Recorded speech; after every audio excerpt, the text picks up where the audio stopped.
अस्सलामुअलैकुम वरहमतुल्लाहि ताला वबरकातुहू। उम्मीद करता हूँ आप तमामी हज़रात खैरियत से होंगे। नाज़रीन इकराम, बहुत ही अहम और ज़रूरी वीडियो है मुसलमानों के लिए। और मुसलमानों, जब आप ये जानोगे कि हिंदुस्तान में किस तरह से मुसलमानों को जो है सताया जा रहा है, उन पर जुल्म किया जा रहा है, तो यकीनन आपके होश उड़ जाएंगे। तो दोस्तों और साथियों, वीडियो में आखिर तक बने रहें और कमेंट बॉक्स में लिख दें इस्लाम जिंदाबाद। साथ ही साथ आपसे गुजारिश करूंगा, अपना नाम और अपने एरिया का नाम और अपना व्हाट्सएप नंबर हमारे कमेंट में ज़रूर लिखें। उसके जो फ़ायदे हैं वो आखिर में आपको बताऊंगा मैं। दोस्तों, चैनल को सब्सक्राइब करने के साथ ही साथ पास में लगे बेल आइकन को ज़रूर दबा दें। दोस्तों देखिए, एक बहुत ही बड़ी खबर निकल कर आई है। जय श्री राम और मोदी जिंदाबाद नहीं बोलने पर ऑटो वाले को बेरहमी से पीटा, दांत तोड़े, दाढ़ी भी नोच ली। देखिए किस तरह से हमारे मुल्क के हिंदुस्तान में जो है अब हिंदू कट्टरपंथी दिखा रहे हैं।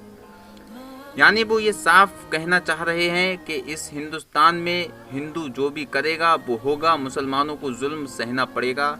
लेकिन ऐसा नहीं है दोस्तों और साथियों। जब से राम मंदिर का निर्माण हुआ है, हिंदू लोग और कट्टरपंथी दिखाने लगे हैं। मुसलमानों को सताने की कोशिशें और साजिशें दिन ब दिन बढ़ती जा रही हैं। आप हजरात से गुजारिश है, 5 मिनट वीडियो में ज़रूर ठहरें। यकीनन आपकी आंखें खुल जाएंगी जब आप देखेंगे कि हिंदुस्तान का कितना ख़तरनाक माहौल बन गया है।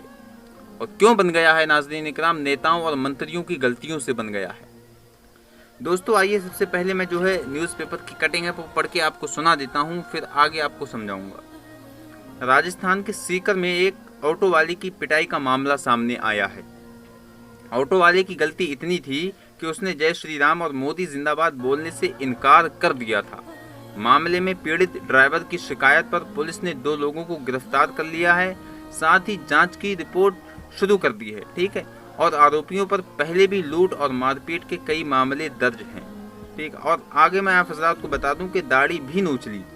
पीड़ित गफ्फार अहमद कछवा के भतीजे शाहिद के मुताबिक उनके चाचा शुक्रवार को सुबह करीब 4 बजे सवारियों को गांव छोड़कर जा रहे थे। इसी दौरान 2 लोग बोलेरो से आए और उन्हें रोक लिया। पहले तो उनसे जो है तंबाकू मांगी, लेकिन जब उनके चाचा ने तंबाकू दिया तो उन्होंने उसे लेने से इनकार कर दिया।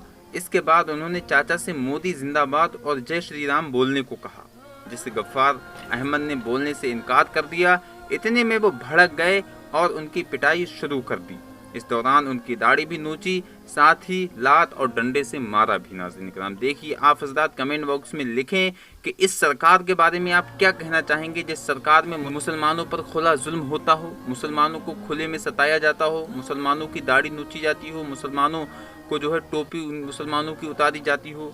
तो आप जो है कमेंट बॉक्स में ज़रूर लिखें सरकार की बारे में क्या राय है आपकी। आगे देखें और पढ़ लें। उम्र का भी नहीं किया लिहाज, ठीक है। पीड़ित ड्राइवर ने पुलिस को बताया कि आरोपियों ने मोदी जिंदाबाद का नारा लगाने को कहा, जिससे इनकार करने पर सबसे पहले उन्होंने थप्पड़ मारा। इसके बाद गफ्फार ने अपना ऑटो लिया और तेजी से भागे।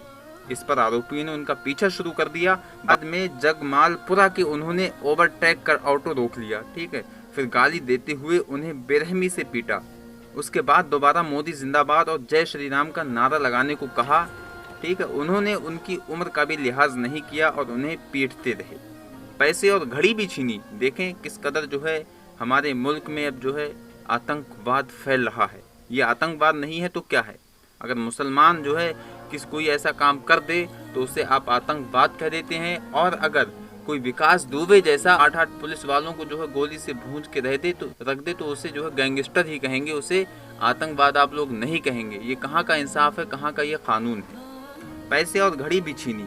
पीड़ित की शिकायत के मुताबिक इस घटना में उनके 2-3 दांत भी टूट गए और बाईं आंख सूज भी गई है। आरोपियों ने मारपीट के बाद उनके 700 रुपए और घड़ी भी छीन ली।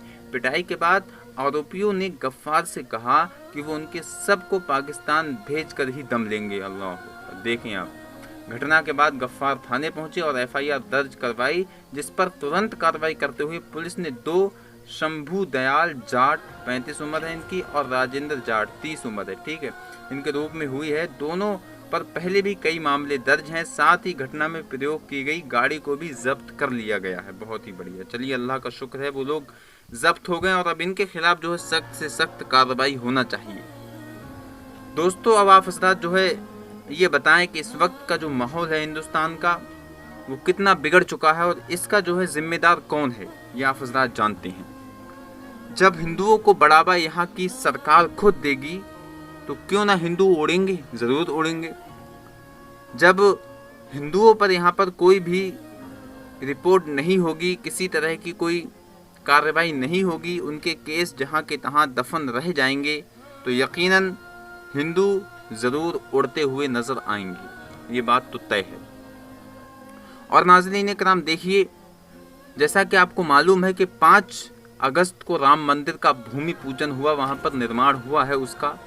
इससे बहुत सारे लोगों ने जो है ये कहा है कि नरेंद्र मोदी को वहाँ पर इस रूप से नहीं जाना चाहिए था जिस रूप से वो गए वहाँ पर, बल्कि अगर जाना ही था तो प्रधानमंत्री के रूप से वहाँ पर जाते और ना कि इस रूप में जाते कि वो हिंदू कट्टरपंथी को जो है बढ़ावा देते। इससे क्या हुआ फ़र्क ये हुआ, इससे लोगों ने ये सोच लिया, ये समझ लिया कि अब जो है मोदी जी हमारे साथ हैं, योगी जी हमारे साथ हैं, हमारा कोई भी कुछ नहीं बिगाड़ सकता, चाहे हम किसी की दाढ़ी नोचें, चाहे हम किसी की टोपी उतारें। लेकिन ये भूल बैठे हैं, सबसे बड़ी जो ताकत है वो अल्लाह तबारक व तआला की ताकत है।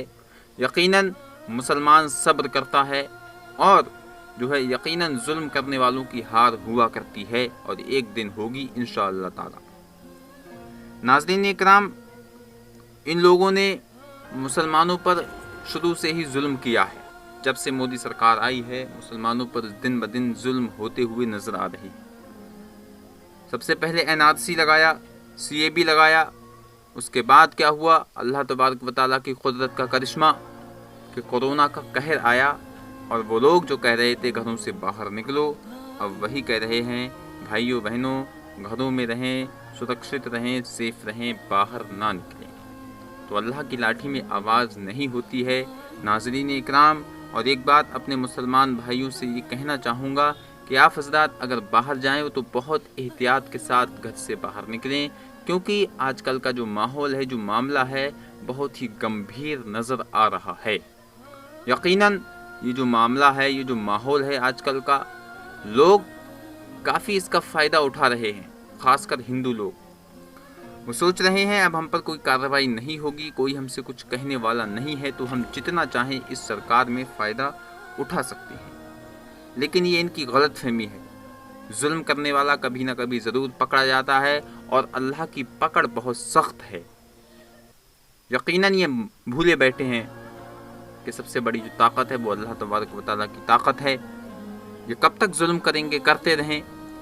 जुल्म करने वाले हज़ारों आए, नमरूद आया फ़ना हो गया, फ़िरऔन आया फ़ना हो गया, शद्दाद आया फ़ना हो गया, हज़ारों जुल्म करने वाले आए, उनका नामो निशान तक नहीं है। लेकिन सब्र करने वाले आज भी ज़िंदा हैं और क़यामत ज़िंदा रहेंगे। ये हमारा ईमान है, क्योंकि शहीद कभी मरता नहीं है और बाबरी मस्जिद हमारी शहीद हुई है, वो ज़िंदा है और हमेशा ज़िंदा रहेगी इंशाअल्लाह ताला। वीडियो को जितना हो सके शेयर कर दें। यकीनन वीडियो बहुत ही अहम और ज़रूरी है मुसलमान के लिए है।